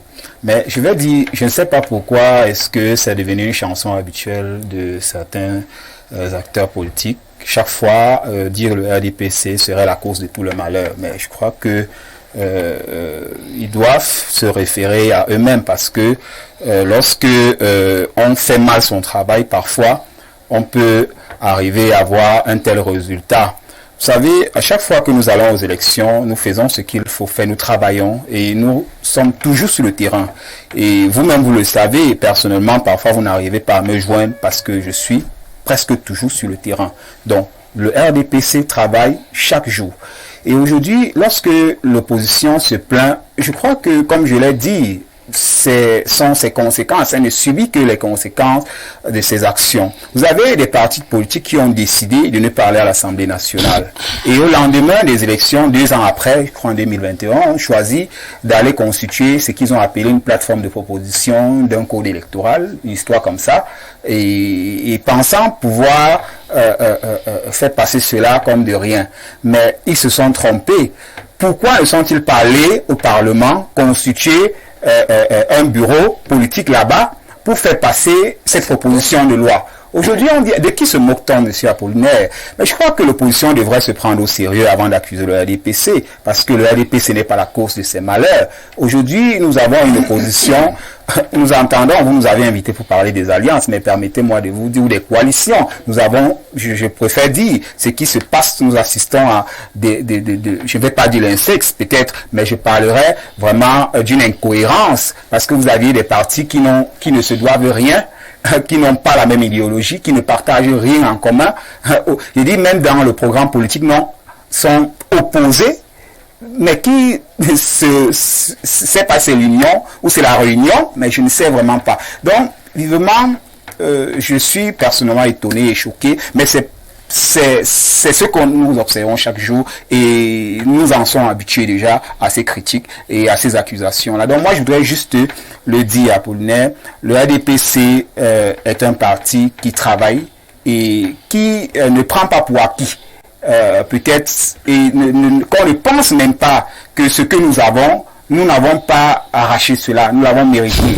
Parce que c'est au prix aussi d'un certain nombre de combats, c'est au prix du travail des militants, des camarades et de bien d'autres que nous avons obtenu, c'est ce que nous avons aujourd'hui, que ce soit au Parlement, à l'Assemblée nationale et bien ailleurs. Donc que les gens ne viennent pas nous faire regretter ce que nous avons, pensant que leurs erreurs ne seront pas profitées, ou nous n'allons pas en profiter de leurs erreurs pour avancer. Non, c'est aussi ça la politique. Parfois, nous servons des faiblesses des autres pour avancer. C'est ça la politique et c'est de bonne guerre. Ok.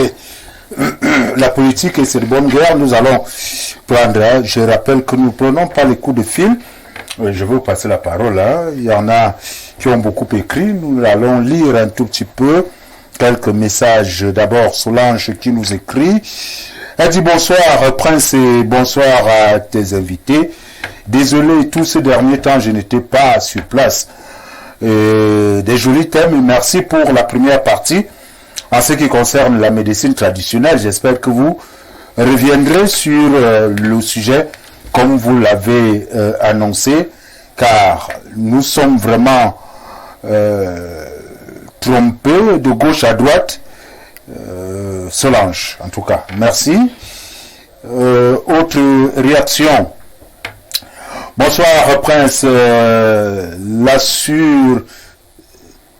C'est peut-être la personne voulait dire l'assurance n'est pas effective. Au Cameroun, à la direction Canal Plus Cameroun, par exemple, des agents qui ont des contrats CDD bénéficient d'une assurance dont la prise en charge est de 80% sur les maladies. Mais en cas d'accident, lors du travail qui nécessite une opération, vous n'allez pas bénéficier de votre assurance vu que ce moment, seul le DG doit signer la validation de votre assurance. On en disconvient donc pas qu'elle est exclusivement validée selon le bon vouloir du DG et non un droit. C'est Sirac qui nous écrit. Autre réaction. La médecine, bonsoir à vous, Prince, et à tout le panel. La médecine traditionnelle a causé plus de catastrophes de nos jours, contrairement à la médecine moderne, qui repose sur des recherches et les preuves scientifiques. La médecine traditionnelle s'appuie majoritairement sur des croyances, des superstitions et des pratiques empiriques. Beaucoup de remèdes traditionnels ne font pas l'objet de tests cliniques rigoureux, ce qui expose les utilisateurs à des risques importants, notamment des effets secondaires imprévisibles. Blaise Etoktek, journaliste enseignant du côté de Tchang, dans la Ménois. Oui, je crois que ce que vous dites, et c'est ce que l'on essaie de voir du côté de l'Assemblée nationale, si l'on peut réglementer un certain nombre de choses. Bien sûr, la question, c'est comment est-ce qu'ils parviendront. Autre réaction reçue, bonsoir au grand plateau du Grand Soir, plus particulièrement à monsieur Arcel Foucault, avec qui j'ai passé de bons moments sous d'autres cieux, sous le contrôle de Prince Charles. Au sujet de la norme en médecine traditionnelle, je pense que c'est une bonne chose dans la mesure où la norme protège non seulement les patients, mais aussi les professionnels en la matière. Mais la réalité est que le domaine de la médecine au Cameroun est le domaine par excellence du charlatanisme, que ce soit la médecine conventionnelle ou celle traditionnelle. Le faux est grave partout. Jean-Bruno Afanoyen depuis Nitikou. Salut, cher ami. Autre réaction reçue, UNDP, le demi-frère du RDPC. Bonsoir. C'est El Dios qui nous écrit.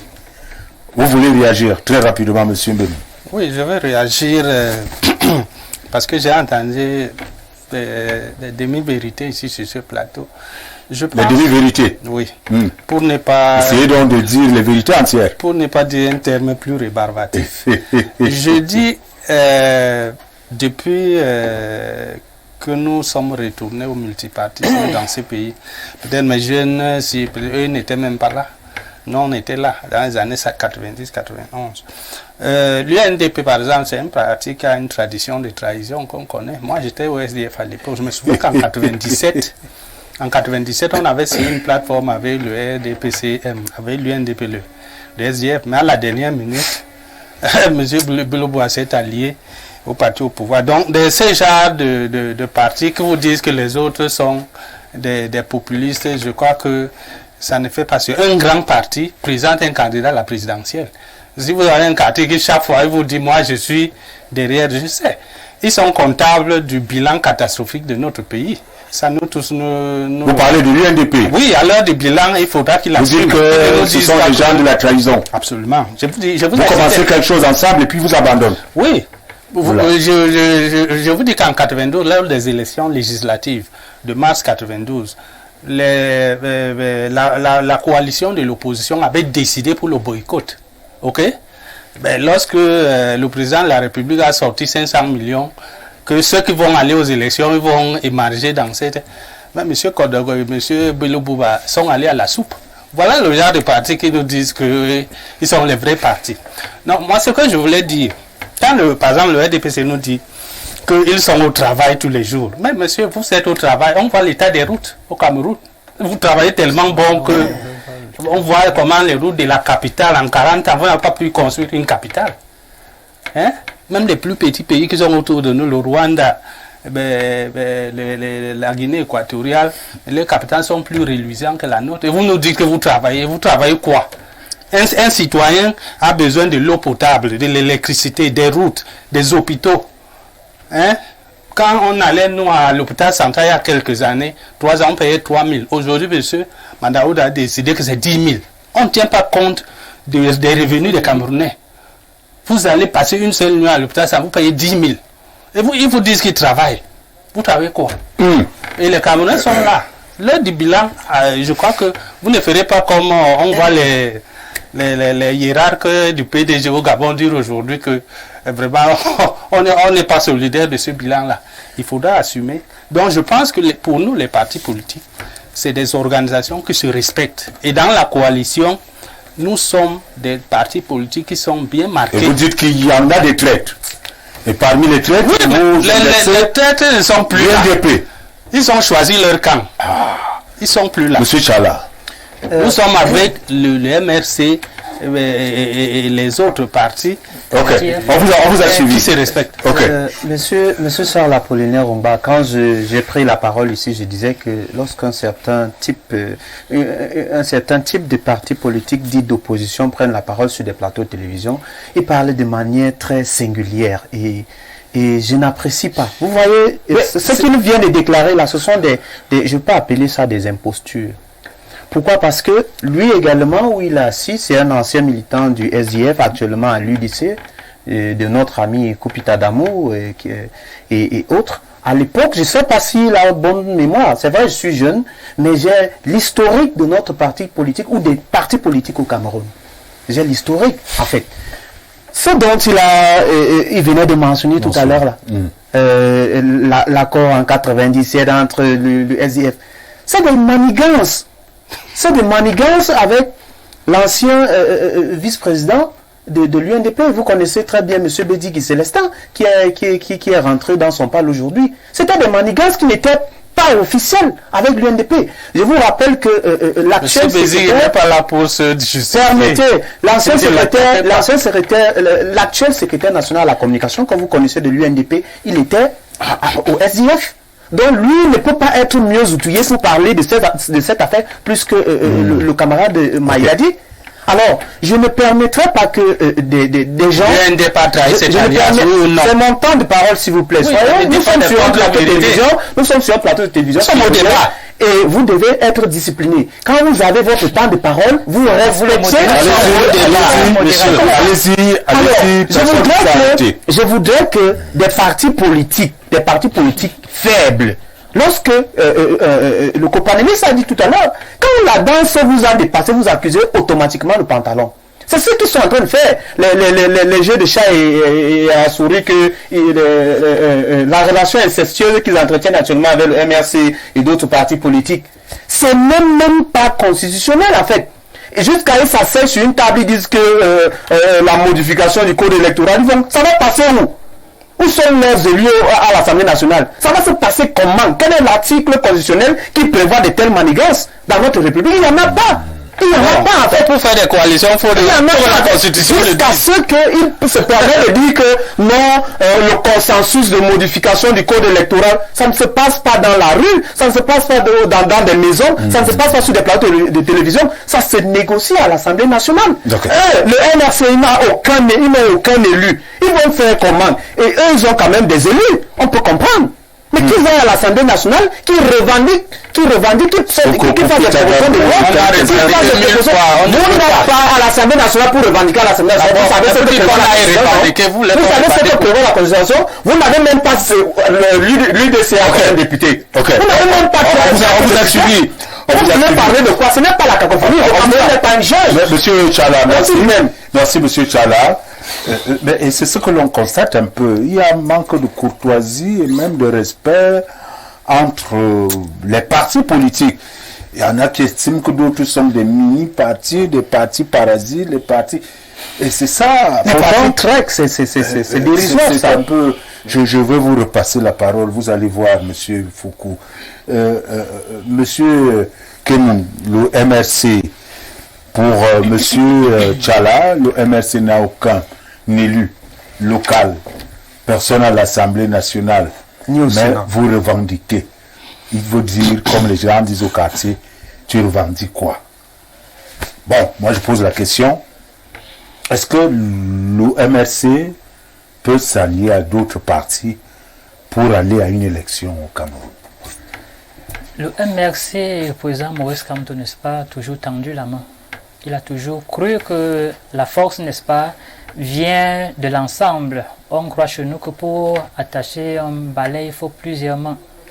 Donc nous ne sommes pas fermés, n'est-ce pas, aux possibilités d'alliance, mais aussi nous ne sommes pas dupes de penser que ce n'est pas une sinécure, ce n'est pas la condition sine qua non pour gagner l'élection au Cameroun. Déjà, en 2018, nous continuons de revendiquer notre victoire et nous croyons que nous avons gagné cette élection 2018 à la présidentielle. Vous avez des preuves, n'est-ce pas? Nous en avions, bien entendu, que nous avons présenté et que même le Conseil constitutionnel, lors de la proclamation des résultats, a présenté des PV qui étaient non signés. Supposons que ça a été comme ça. Au-delà de cela, tout à l'heure, vous avez bien fait de mettre sur la table plusieurs partis de l'opposition, ou dites de l'opposition, et que vous êtes rendu compte que à continuer de faire comprendre aux Camerounais que c'est la condition pour une victoire de l'opposition, c'est être dans le leur. C'est continuer d'entretenir ce que voudrait le RDPC, faire croire que si on perd dans l'opposition, ce n'est pas parce qu'on a les capacités de gagner, ce n'est pas parce que les Camerounais, n'est-ce pas, sont amnésiques parce qu'aujourd'hui, on fait croire qu'on travaille. Justement, il a relevé tout à l'heure, le travail du RDPC consiste en quoi? À détourner les fonds publics, à instiguer le tribalisme pour diviser la population camerounaise. Et au-delà, on fait croire quand même que ces populations qui souffrent au quotidien, on parle aujourd'hui de la vie chère, des Camerounais qui n'arrivent pas à se soigner, des Camerounais qui n'arrivent pas à manger à leur faim, qui n'arrivent pas à envoyer les enfants à l'école, mais quand même qui seraient à même de voter le RDPC qui est à l'origine de leur malheur. On parle du travail, monsieur Ongba.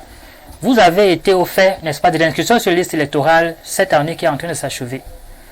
Les militants du RDPC se cachaient parce qu'ils ne pouvaient pas se présenter devant les populations pour demander aux populations de pouvoir s'inscrire sur la liste électorale parce que les populations ne leur feront plus confiance.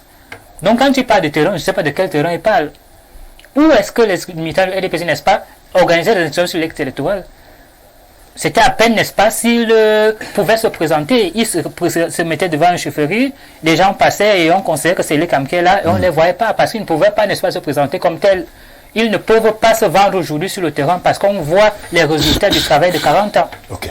Et aujourd'hui, on veut faire croire que pour gagner l'élection au Cameroun, il faudrait que tous les partis de l'opposition, n'est-ce pas, soient un. Qui sont de l'opposition, M. Ongba? C'est l'UNDP qui renie l'alliance avec le RDPC et appelle les autres à être dans une alliance incestueuse. Pourtant, ils sont quand même dans le gouvernement et n'ont même pas le courage de se reconnaître comme étant de l'alliance gouvernementale, mais c'est, n'est-ce pas, le monde à l'envers. Ceci étant dit, il faudrait que les Camerounais retiennent une chose ce soir pendant que nous sommes là. Ceux qui ont gagné les élections ailleurs n'ont pas eu besoin à tout prix d'une coalition. Et on se met ensemble, n'est-ce pas, parce qu'on a des visées communes. Pas parce qu'on aurait des élus. Et il faut relever une chose ici. Au Cameroun, aucun parti politique en fait n'a des élus. Comment ça? Pourquoi?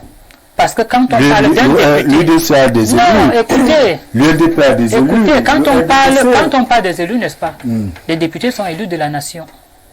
Ça veut dire qu'au fait, ils n'appartiennent à personne. Ils travaillent pour la nation tout entière.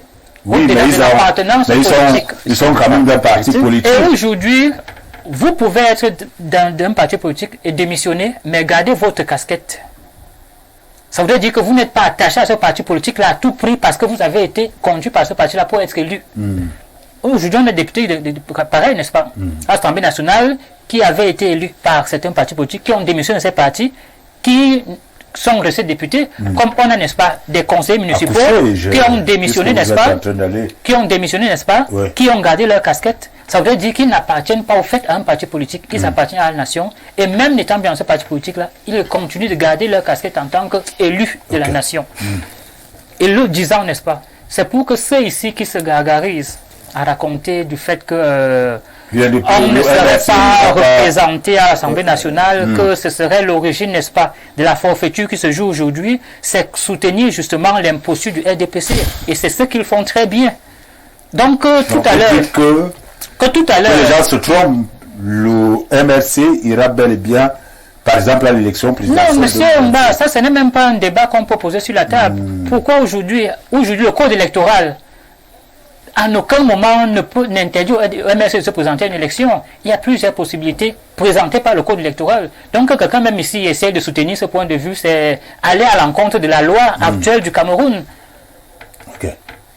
Ok, vous demandez la parole, hein, je vais vous la passer et ça ira en 1 minute chacun parce que nous faisons là le dernier tour de table. Oui, monsieur Apollinaire, j'ai cru entendre ça. Croyez-vous à une candidature unique de l'opposition dans une élection au Cameroun? Alors, monsieur Apollinaire, je ne sais pas si j'ai le droit de croire quelque chose ou pas ici présentement concernant l'opposition. L'opposition a le choix de faire ce qui semblerait agréable pour elle. Nous, RDPC, nous avons notre ligne de conduite et nous en tiendrons à cette ligne-là. Ce que je voudrais par ailleurs dire, il ne faudrait pas qu'on vienne sur ce plateau raconter tout et n'importe quoi. Un parti politique qui refuse d'aller aux élections expressément et qui choisit la rue pour exprimer ses idées. Alors on doit savoir que la République n'est pas dans la rue. La République en démocratie On parle et au Parlement. En 2024, si vous c'est avez la votre liberté temps de parole, vous avez votre et temps même de parole. manifester, n'est-ce pas, c'est une liberté d'expression consacrée par la Constitution du Cameroun. Lorsque je Donc vous l'ai dit, ne pouvez pas dire c'est ça la je l'ai dit, n'est-ce pas, que vous ces personnes qui viennent clamer sur ce plateau haut et fort cette même chanson depuis 2018, qu'ils auraient gagné les élections. Et par ailleurs, ils le disent avec un code électoral dont ils disent être, je ne sais pas trop, inventé ou venu de Mars. Ils auraient gagné les élections avec un code électoral venu de Mars. Je ne sais pas pourquoi est-ce qu'ils veulent à tout prix et à tous les prix modifier ce code aujourd'hui. Parce qu'il faut éviter, n'est-ce pas, que les Camerounais se retrouvent dans une situation... Il fallait aller au Parlement, vous auriez pu modifier ce code dans la vous ne deviez pas modifier ce code dans la rue. En tant que citoyen, on a le droit. On n'aurait même pas besoin d'être... Permettez-moi de sortir ou alors, pour ne pas discuter. Allez-y, monsieur Apollinaire. Monsieur Apollinaire, je crois aussi que nos amis qui nous revendiquent un bilan au niveau de l'UNDP, l'UDC, pardon, qui nous revendiquent un bilan. Je crois qu'ils ont une mairie aujourd'hui. Et avec la décentralisation, il y a des fonds qui sont alloués à leur département. Et le maire, peut-être, a des fonds. J'ai fait un tour il y a quelques temps là-bas. Les routes ne sont pas aussi très bonnes. Et j'ai cru entendre que Madame le maire travaille. Je crois que vous êtes aussi comptable du bilan. Vous êtes comptable du bilan aujourd'hui. Donc aujourd'hui, vous voulez vous laver les mains et dire au Camerounais que vous n'avez rien eu. Vous avez une mairie et les populations vont vous demander des comptes rendus cette mairie-là. Donc, ne venez pas sur les plateaux pour donner la faute pour RDPC. Attention, ce n'est pas sur des plateaux. Inondé chaque fois qu'il pleut. Vous pouvez faire du populisme. Vous pouvez faire du populisme. Mais vous devez savoir que entre le 6 novembre 82 et aujourd'hui, je peux le dire, il y a une différence au niveau des routes et même au niveau des écoles. Il faut dire que la RDPC a un bilan. Et nous assumons notre bilan. Nous ne sommes pas comme vous parce que vous refusez d'assumer le vôtre. Mais ayez quand même du courage pour ne pas dire ayez des couilles pour assumer votre bilan chez vous. Merci. Ok. Ça s'est suivi. C'était votre dernière prise de parole. Bon, une minute, monsieur Mbenou. Oui. J'ai tout dit. Peut-on espérer une candidature unique de l'opposition malgré, oui, peut-être là, peut-être il y a eu des incompréhensions. Est-ce que pour les années à venir, pensez-vous que pour gagner une élection, il faudrait impérativement une candidature unique? Non. Je crois avoir répondu à cette question. Oui. Ce n'est pas impératif. C'est vrai qu'on veut multiplier les chances en mutualisant les forces, mais ce n'est pas la panacée. Oui. Alors, que faut-il pour gagner? Ce qu'il faut pour gagner, c'est qu'il y ait des règles équitables pour tout le monde. Oui. Mon jeune frère là, c'est un intellectuel qui me montre dans le monde entier une démocratie où un seul président a gagné 8 fois les élections. Ça existe. Je dis même 8 fois, c'est trop, 4 fois. Une vraie démocratie. Je ne vais même pas en Europe parce qu'en Europe, on dit 200 ans de démocratie. On a des pays ici en Afrique, il y a le Ghana, il y a le Sénégal. Vous avez déjà vu un seul président a gagné seulement 4 élections. Donc c'est comment il faut gagner. Donc je voulais dire que l'opposition veut des règles de jeu qui sont équitables. De manière à ce que si c'est le RDPC qui gagne, comme le félicite, comme on a vu au Sénégal, avec une démocratie civilisée. Et au Cameroun, ça n'a jamais eu lieu. Depuis les années 60. C'est toujours la fraude, la tricherie. Et c'est ça qu'on dénonce. Donc, la coalition n'est pas une panacée. Ok. Monsieur Tchala, votre dernier mot pour sortir après tout ceci? Oui, Monsieur Charles Apollinaire Rumba, vous savez, le Cameroun est un pays très complexe. Je vais le dire ici sur ce plateau actuellement. Vous posez la question, celle de savoir si une candidature unique de l'opposition pouvait changer les choses. Je dis actuellement, le bon sens. Toute personne remplie de son ordinateur cérébral qui réfléchit un peu va vous dire que actuellement, d'après la situation géopolitique du Cameroun, c'est difficile de battre le RDPC à une élection présidentielle. Parce que l'élection présidentielle est complexe. Présentement, Charles Apollinaire, je ne défends pas le RDPC. Présentement, le RDPC est à plusieurs... C'est battre qui le RDPC battre Paul Biya. Battre le candidat du RDPC. Ah oui. C'est difficile. Ou quelqu'un d'autre. Le candidat du RDPC. Donc si demain je suis le candidat du RDPC, je suis sûr de gagner. Le RDPC est nationalement représenté. Okay. Vous comprenez? Et maintenant, vous voyez un petit parti comme l'UDC, un parti politique, un parti politique comme l'UDC. C'est un parti politique, je vais appeler ça régional en fait, ou départemental. Ce sont c'est une mini-chambre, c'est comme le Cameroun et la Guinée équatoriale ou le Gabon. C'est une mini-chambre comme ça, ils ne sont que dans un département. Et ils sont encore représentés où? Ils n'ont que des élus dans leur département. Et le MRC, il conjugué à quel temps? Ça montre votre inclusion politique. Vous conjuguez à quel temps? Vous conjuguez à quel temps? Il dit qu'on n'a jamais les élus. Nous sommes présents. Vous avez les élus où actuellement? En dehors de votre région. Je vais chuter en parlant du MRC Charles Apollinaire Rumba. Les gens qui prétendent avoir gagné des élections en 2018 avec un code électoral qui combattent aujourd'hui. Ces mêmes gens ont été incapables d'aller aux élections en 2020. Parce que comment est-ce que vous pouvez prétendre avoir gagné une élection en 2018 et en 2020, vous êtes incapable d'aller à l'élection législative? C'est pas de refuser.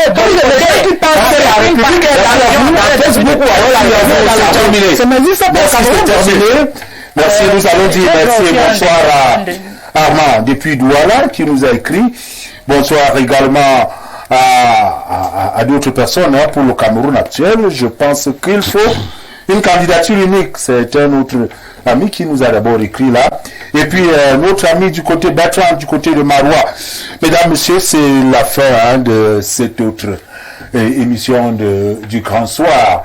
Je veux remercier tous les amis qui ont accepté cette invitation et je vous donne rendez-vous demain. Mais avant demain, retrouvez l'information dans quelques minutes en langue anglaise et puis en français, ce sera à 20h. Et à ne pas manquer, nous avons même des messages qui nous viennent de New York. Bonjour, s'il vous plaît, nous attendons le programme Affiche Sport de cette semaine sur Facebook, YouTube. Nous attendons depuis, merci Oyono, depuis New York. Donc retrouvez Joseph Patrick Mbala à partir de 21h avec tous ses invités pour parler du sport et tous les sports. Merci à toute l'équipe technique, merci à la régie, merci à l'équipe de la rédaction et à tous ceux-là qui ont contribué pour la réussite de cette émission. Je vous donne rendez-vous demain lorsqu'il sera 17h, espérant que ce mauvais temps va nous lâcher parce que depuis quelque temps, c'est et le palu et la grippe, mais je ne vous le souhaite pas. Bonne soirée et bien de choses à vous en compagnie des programmes d'Info TV.